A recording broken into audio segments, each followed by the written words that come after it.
MDMS system mobile device management system भनेको के हो? के विदेशबाट ल्याएका फोनहरू साँच्चीकै नचल्ने हुन् त? IMEI नम्बर भनेको के हो? यो कसरी थाहा पाउन सकिन्छ? यी विभिन्न जिज्ञासाहरूको विस्तृत रूपमा जानकारी दिँदैछौँ। भिडियो स्किप नगरी अन्तिमसम्म हेरेर साथ दिनुहोला। लामो समयदेखि लागू गर्न भनिएको mobile device management system MDMS को सफ्ट लन्च भएको छ। नेपाल दूरसञ्चार प्राधिकरणले बिहिबार एक कार्यक्रम गर्दै यो सिस्टमको सुरुवात गरेको हो। यो सिस्टम लागू भएसँगै अब अवैध रूपमा आयात भएका मोबाइलहरू प्राधिकरणले ब्लक गर्नेछ। प्राधिकरणले मोबाइल आयात तथा प्रयोगलाई व्यवस्थापन गर्न MDMS सिस्टम लागू गरेको हो। नेपाल दूरसञ्चार प्राधिकरणका अनुसार भदौ 30 सम्म जुनसुकै तरिकाले भित्रिएका सबै मोबाइल फोनहरू व्हाइट लिस्टमा राखेको छ। यी मोबाइल फोनहरू MDMS सिस्टममा दर्ता भइसकेका छन्। यिनीहरूलाई फेरि दर्ता गर्नु पर्दैन। अबदेखि भन्सार छलेर गैरकानुनी वा अवैध रूपमा भित्राएका मोबाइल ब्लक गरिनेछ।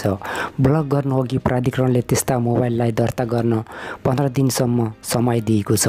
तोकिएको समयभित्र फोन MDMSमा रजिस्टर नगरे स्वतः ब्लक गरिने व्यवस्था मिलाइएको छ।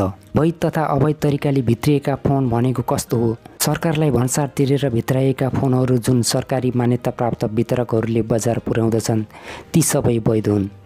वैध रूपमा भित्राइएको फोनको IMEI नम्बर प्राधिकरणमा रजिस्टर गरिएको हुन्छ।